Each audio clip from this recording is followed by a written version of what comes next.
Hi, I'm Jackie Huba, founder and executive director of Drag Out the Vote.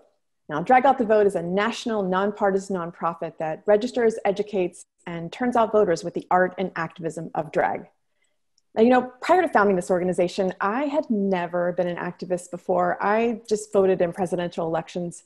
But when I saw in 2016 that 100 million people didn't vote, I was floored. And that's when I started getting involved in voter engagement work. In 2017, I helped my friend Jeremy Carey. A lot of folks might know him as Fifi O'Hara from RuPaul's Drag Race. He was putting on a star-studded drag event for Hurricane Maria relief for Puerto Rico. And that event raised over $80,000. And really, it was then that I was reminded about the power of drag artists to create change. I was so inspired by Jeremy's event that I thought about this idea of mobilizing drag artists on a national scale to increase voter engagement, and I asked Jeremy to spearhead it with me. And really, that's how Drag Out the Vote was born.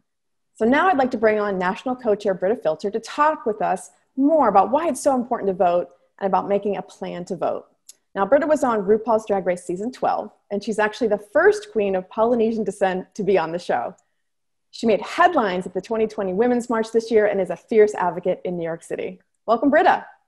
Hi, I'm so happy to be here. We love you. You do so much for us. Thanks for everything you do. Of course. Listen, I love Drag Out the Vote so much.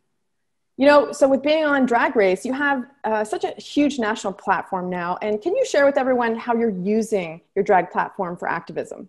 Yeah, well, drag queens have always been political. It was drag queens and trans women of color that gave us the Stonewall Uprising in 1969. We also have the Sisters of Perpetual Indulgence who organized and educated the queer community during the HIV/AIDS crisis in the 80s. And, for me, it was really during 4 years ago, I found out that 1 in 5 LGBTQ people were not registered to vote. I mean, and it blew my mind. It's like those numbers are wild. That means I have so many friends that aren't registered to vote, and that's crazy to me. So I wanted to change that, and so I thankfully you approached me to host one of the first benefits this year, earlier this year, and it was in Minneapolis, and it was incredible. And I really felt the need to help people to get out the vote because it's so important. So as a national co-chair, I think it's so important to speak to all voters across the country, no matter who they vote for, and just let them know, listen, if you want change in the world, mama, you can't complain unless you vote. So this year, we are voting for LGBTQIA+ equality, trans rights, we have queer workplace protections, better access to life-saving HIV prevention and treatment and gender-affirming healthcare, and so much more for our incredible community. Yes, absolutely. I mean, there's so much that voters can do to protect the LGBT community with their vote, and so it's really, really important.